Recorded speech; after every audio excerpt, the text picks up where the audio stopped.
The people in the Bronx very upset. I love the people in the Bronx. They love me. Look what I did. Nobody else could have done this. Some people very angry. They were protesting here last week saying that. Oh, I haven't heard that. No, they're very happy. It actually was on our news. This was under construction for 20 years. I got it done immediately. Right, so, but we did see a lot of people out here protesting. What do you have to say to that? I haven't seen any protesters. Well, we had it on Channel 12. Nothing to say about that? Dora, ¿por qué lo hizo? ¿Por qué se robó a su hija, Dora? ¿Por qué lo hizo? ¿Qué intención tenía usted para hacerlo? ¿No quiere decir nada, comentar nada? Porque en esa agencia usan de los niños. We are behind the Melrose Houses complex, so I can't confirm whether or not that has seen traffic again. But yeah, definitely a very heavy police presence, unlike anything that I've ever seen at a scene before.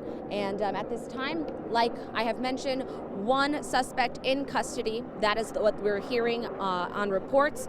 2 NYPD officers at Lincoln Hospital, both shot, one in the face, the other in the arm. This is what people who I spoke with say they have to deal with on a daily basis. Literally having to use their entire body just to get around this puddle. Now, this community is still recovering from Sandy's wrath. Take a look at this pier. The violent waves dragged it all the way onto the shore. And they're hoping to get a donation so that they can install a kitchen right here at the garden. And they're also telling me there's talks about having Wi-Fi. In Monhaven, Jessica Formoso, News 12, the Bronx. Well, now that the community boards have passed the proposal, the next step is for the Parks Department to apply for permits, which would bring these pebbles one step closer to becoming pavement. From Van Cortlandt Park, I'm Allie Bauman, News 12, the Bronx. The calm waters of the Long Island Sound show no trace of the surging tides that ravaged the Bronx last week. In Bronx Neck, strong winds gave way to flooding, downed trees, and destruction. The community is still picking up the pieces after Superstorm Sandy. Now the forecast deals them another blow. Another storm is on the way. The place where it's likely to have the highest tides is not along the coast here and not up the harbor, but in the Bronx, where it's on Long Island Sound. This time, it's a nor'eastern storm. It's expected to bring several inches of rain and more flooding. The 60 miles per hour wind gusts also threaten the recovery efforts.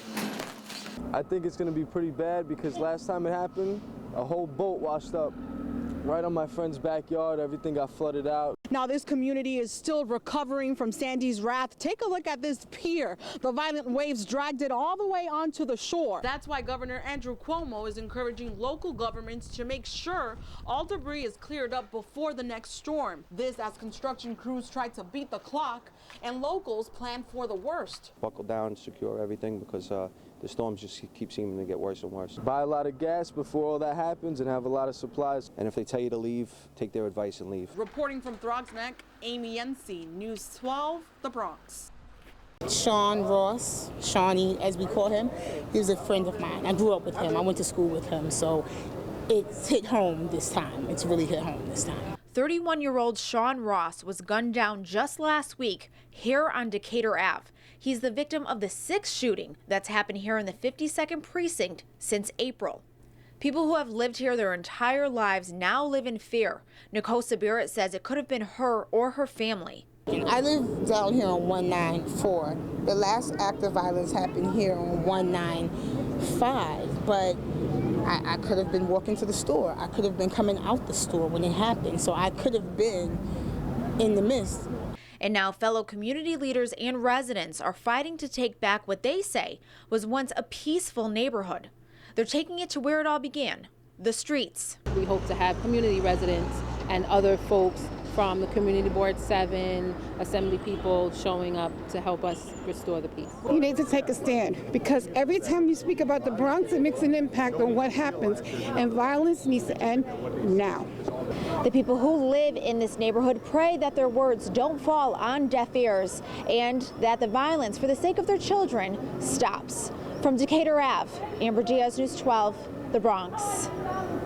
Park advocates are not sure whether this is the handiwork of one or more people, but they do say that someone has been hunting animals here in the parking lot of Orchard Beach and all around Pelham Bay Park. We found one of the geese in an adjacent field with an orange dart in his shoulder. In fact, we're told 7 birds in total have been shot since mid-September.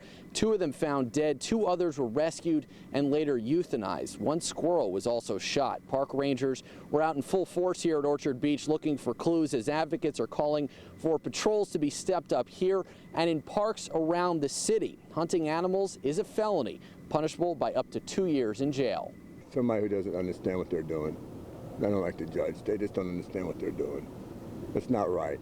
It would be wonderful if the perpetrators of this were caught, because it's terrible. These animals don't have a voice. They are defenseless. Parks Department tells us their park rangers will focus their efforts more on this area during patrols and will make additional efforts to capture the injured animals. At Orchard Beach, I'm Josh Chapin, News 12, The Bronx.